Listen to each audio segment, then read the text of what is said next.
चलिए अब हम बात करते हैं डाइट की। अगर बच्चे को टाइप 1 डायबिटीज़ हो तो एक अच्छी मील प्लानिंग बहुत ही इम्पॉर्टेंट हो जाती है, क्योंकि बच्चा जो कुछ भी खाता है वो बच्चों के ब्लड शुगर लेवल को इफ़ेक्ट करता है। ऐसे केस में डॉक्टर, डाइटिशियन आपके बच्चे के लिए मील प्लान करने में आपकी हेल्प कर सकते हैं।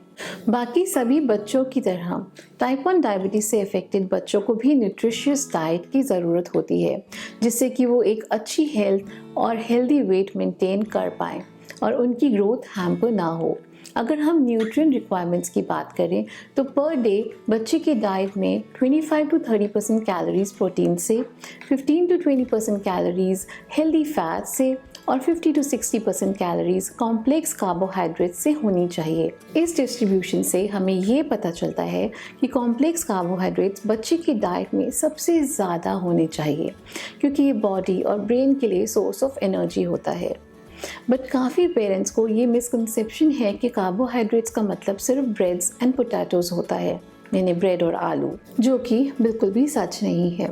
हमें बच्चों को कॉम्प्लेक्स कार्बोहाइड्रेट्स जैसे कि होल ग्रेन्स, वेजिटेबल्स देने चाहिए। ये बच्चे को ना ही सिर्फ एनर्जी देते हैं, बल्कि इनमें और भी विटामिन्स और मिनरल्स होते हैं, फाइबर होता है, जो ओवरऑल बच्चे के ब्लड शुगर लेवल को कंट्रोल करने में हेल्प करता है। बच्चे को सिंपल कार्बोहाइड्रेट्स जैसे कि white bread, pasta, refined flour और उससे बनी हुई चीज़ें, कैंडीज़, प्रोसेस्ड ग्रेन्स एक्सेट्रा से दूर रखना चाहिए, क्योंकि simple carbohydrates blood sugar level को बहुत ही क्विकली रेज कर देते हैं। एक दिन में कितना अमाउंट ऑफ कार्बोहाइड्रेट्स बच्चे की डाइट में होना चाहिए, ये बच्चे की age, height, weight, exercise level और मेडिसिन के ऊपर डिपेंड करता है। आप अपने डॉक्टर या डाइटिशियन को कंसल्ट करके इस बारे में डिस्कस कर सकते हैं और सब अच्छे से डिटेल में समझ सकते हैं।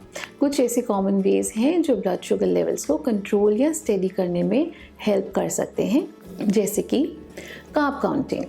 काफ़ी सारे पेरेंट्स अपने बच्चे के ब्लड शुगर लेवल को मेंटेन करने के लिए हर मील में कार्बोहाइड्रेट्स काउंटेड अमाउंट्स में देते हैं, ऐड करते हैं और उसके अकॉर्डिंगली इंसुलिन डोजेस को एडजस्ट करते हैं।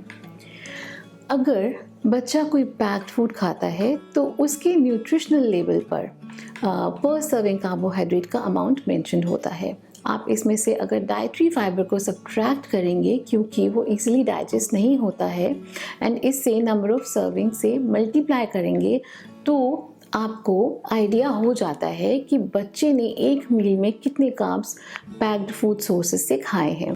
कांस्टेंट कार्बोहाइड्रेट प्लान, इस ऑप्शन में हर एक मील और स्नैक में अमाउंट ऑफ कार्बोहाइड्रेट्स पहले से ही सेट कर दिए जाते हैं। अकॉर्डिंगली इंसुलिन के डोजेस एडजस्ट कर दिए जाते हैं। कांस्टेंट कार्बोहाइड्रेट प्लान में मील्स और इंसुलिन को डेली सेम टाइम पर ही दिया जाता है। ये ज़रूरी नहीं होता है फूड्स भी सेम ही रहें। ये स्ट्रैटेजी बच्चों के केसेस में ब्लड शुगर लेवल को मेंटेन करने के लिए बहुत ही हेल्पफुल प्रूव होती है। एक्सचेंज मील प्लान्स, एक्सचेंज मील प्लान्स में हर फूड ग्रुप में जितना भी अमाउंट ऑफ फूड खा सकते हैं वो मेन्यू में इंक्लूडेड होता है। ऐसे में एक फूड को दूसरे फूड से एक्सचेंज किया जा सकता है, जिसमें same amount of calories, protein, carbs और फैट हो। ये सभी स्ट्रैटेजीज कैसे वर्क करती हैं, आपके बच्चे के लिए कौन सी स्ट्रैटेजी बेस्ट रहती है, ये आपको आपके डॉक्टर या डाइटिशियन अच्छे से गाइड कर सकते हैं। इसलिए आप कुछ भी खुद भी प्लान ना करें। अपने डॉक्टर, न्यूट्रिशनिस्ट, डाइटिशियन को ज़रूर कंसल्ट करें। फर्दर मेडिकल कंसर्न्स और ब्लड शुगर लेवल में फ्लक्चुएशंस को अवॉइड करने के लिए कुछ ऐसे फूड्स होते हैं जो डाइट में बिल्कुल अवॉइड करने चाहिए, जैसे कि foods that are high in salt, sugary foods like candies, cookies, frostings, sodas, fatty food जिनमें हाई सैचुरेटेड फैट हो, कोलेस्ट्रॉल और ट्रांस फैट होता है। अगर स्पेशल ओकेजन है जैसे कि बर्थडे, फेस्टिवल, तो आप अपने डॉक्टर या डाइटिशियन से इसके बारे में एडवांस में ही डिस्कस करने के बाद बच्चे को कम अमाउंट में स्वीट्स दे सकते हैं, पर ये पेशेंट की कंडीशन पर भी डिपेंड करता है। कुछ ऐसे फ्रूट्स भी होते हैं जिन्हें अवॉइड किया जाना चाहिए, जैसे कि बनाना, ग्रेप्स, चीकू, मैंगो एक्सेट्रा। ये सभी फ्रूट्स का ग्लाइसेमिक इंडेक्स ज़्यादा होता है, इसलिए इन्हें अवॉइड करना चाहिए। लो ग्लाइसेमिक फ्रूट्स जैसे कि Apple, oranges, kiwi, guava, berries, pair etcetera को बच्चे की डाइट में आप इंक्लूड कर सकते हैं।